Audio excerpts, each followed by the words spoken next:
कहने से अजित डोभाल चीन दौरे पर हैं और वहां विदेश मंत्री के साथ मुलाकात हुई है। जाहिर है सीमा विवाद सुलझाने के साथ साथ चीन और भारत की जो नजदीकी है, चीन और भारत की दोस्ती है, उससे पाकिस्तान और बांग्लादेश में खलबली मची हुई है। संजीव जी जल्दी से अपनी बात पूरी कीजिए, उसके बाद फिर मैं कर्नल शिवदान जी और फिर यूके देवनाथ जी भी हैं।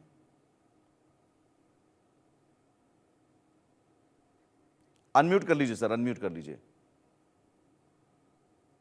जी सुमित जी, जैसा कि मैं कह रहा था कि भारत और चाइना के बीच में जो बॉर्डर के इश्यूज हैं, उसका यदि परमानेंट रेजोल्यूशन हमें ढूंढना है तो जो पूरी जो सीमा है 3,488 किलोमीटर की, इसका हमें क्लियर और प्रॉपर डिमार्केशन भी करना होगा। और इसके लिए जो बातचीत की प्रक्रिया यदि शुरू होती है, इस संदर्भ में भी कोई अगर प्रयास किए जाते हैं तो इससे अच्छा कुछ नहीं हो सकता।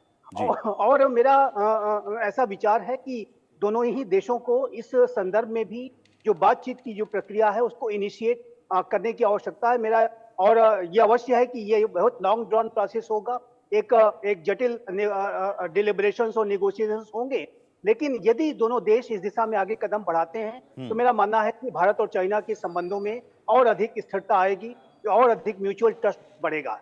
ठीक जो है। आपने पाकिस्तान और बांग्लादेश के संदर्भ में कहा है, जाहिर है कि यदि भारत और चाइना की दोस्ती अगर अच्छी होती है और दोनों के बीच में विश्वास बहाली होती है तो ये पाकिस्तान जैसे राष्ट्र को दबाव में रखेगा, बांग्लादेश में भी जो कट्टरपंथी हैं उनको भी दबाव में रखेगा और ये भारत के अपने हितों के लिए निसंदेह एक अच्छी स्थिति होगी। ठीक है, कर्नल शिवदान जी हमारे साथ है। कर्नल शिवदान जी, बांग्लादेश की तरफ से जो अभी खतरा उन कट्टरपंथियों या आतंकियों की एक नया बेस, एक नया फ्रंट हमें चुनौती के तौर पर दिख रहा है कि वहां से अब सीमा पार आतंकवाद हो सकता है। बांग्लादेश में जो कट्टरपंथी हैं या पाकिस्तान वहां आतंकियों की खेप भेज रहा है, क्या ये कार्रवाई रुकेगी या फिर उन कट्टरपंथियों के खिलाफ कार्रवाई चीन करेगा, या फिर बांग्लादेश की जो यूनुस सरकार है वो चीन के भरोसे भारत के खिलाफ आग उगलती रहेगी?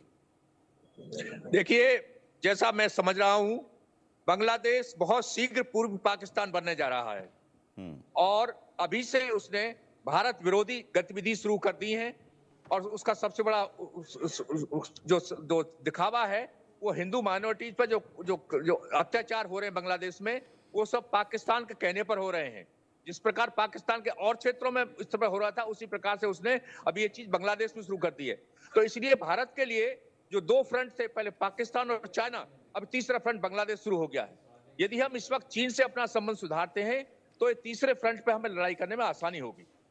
अदरवाइज यदि ये तो बांग्लादेश भी एक नया फ्रंट खुल गया तो हमारी जो सैन्य शक्ति है वो तीन हिस्सों में विभाजित हो जाएगी और हमें काफी सेना के ऊपर खर्च करना पड़ेगा, जिस प्रकार से पाकिस्तान की आर्मी पर खर्च कर रहा है पाकिस्तान, और उसकी वजह से आज पाकिस्तान के क्या हालत है पूरे विश्व को पता है।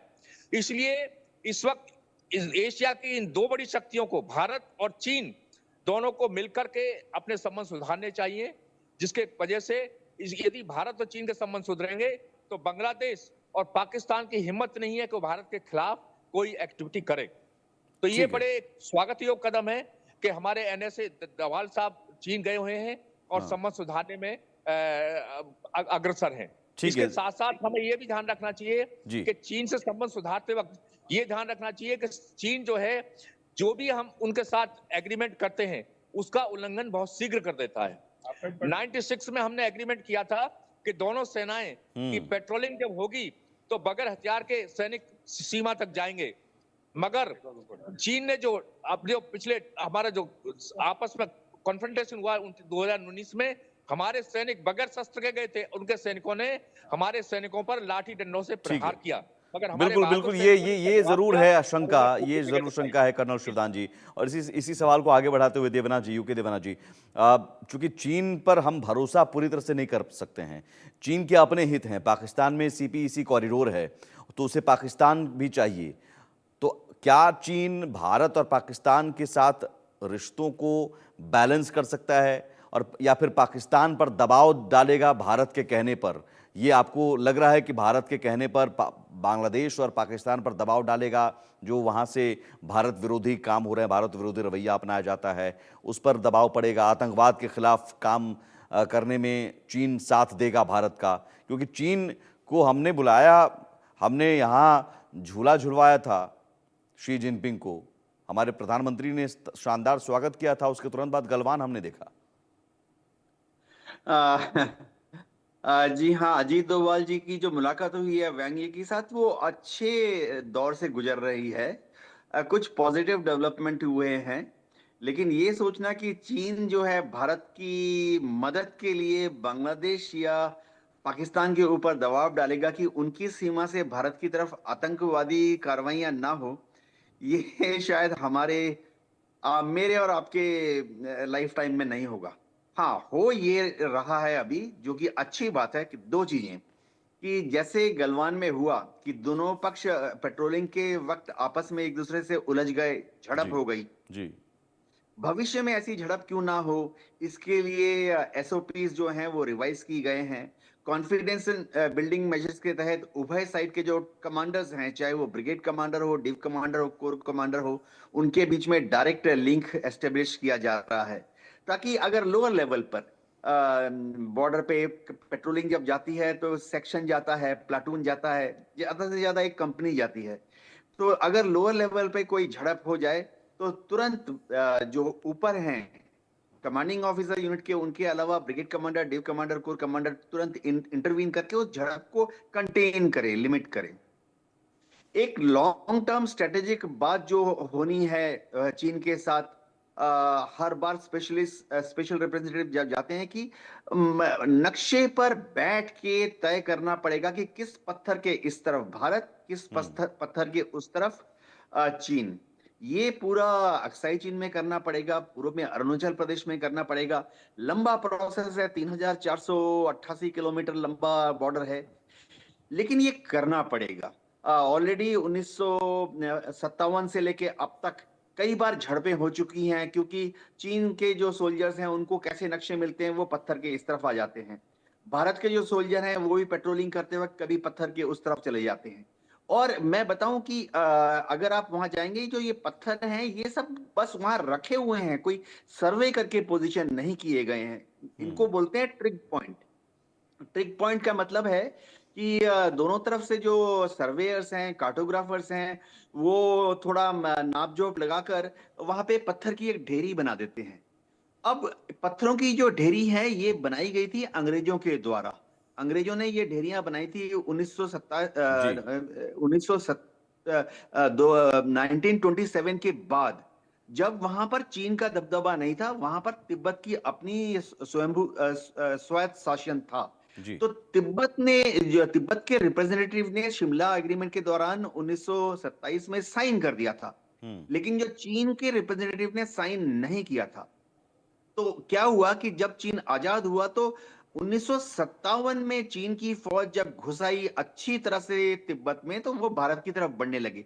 और उन्होंने ये जो ट्रिग पॉइंट है, ट्रिग बोला तो ट्रिग्नोमेट्री से ओरिजिन हुआ है, चाइना के रिप्रेजेंटेटिव ने इन ट्रिक पॉइंट्स को मानने से मना कर दिया। तो जी अभी जो स्पेशल रिप्रेजेंटेटिव की टॉक्स हो रही हैं, इसमें विदेश मंत्रालय को बैठकर चीन के साथ डिटेल्ड डिस्कशन करके लेकिन इन ट्रिक पॉइंट्स को या किसी भी पत्थर को निर्धारित करना जी पड़ेगा। ये जी लेकिन एक पहल तो शुरू हो गई है, और ये पहल मुझे लगता है कि ठीक है, बातचीत की टेबल पर अगर आ गए हैं तो। लेकिन आप ये कह रहे हैं कि सीमा विवाद सुलझाने की पहल का हम ये असर नहीं देख सकते हैं कि पाकिस्तान और बांग्लादेश पर दबाव पड़ेगा।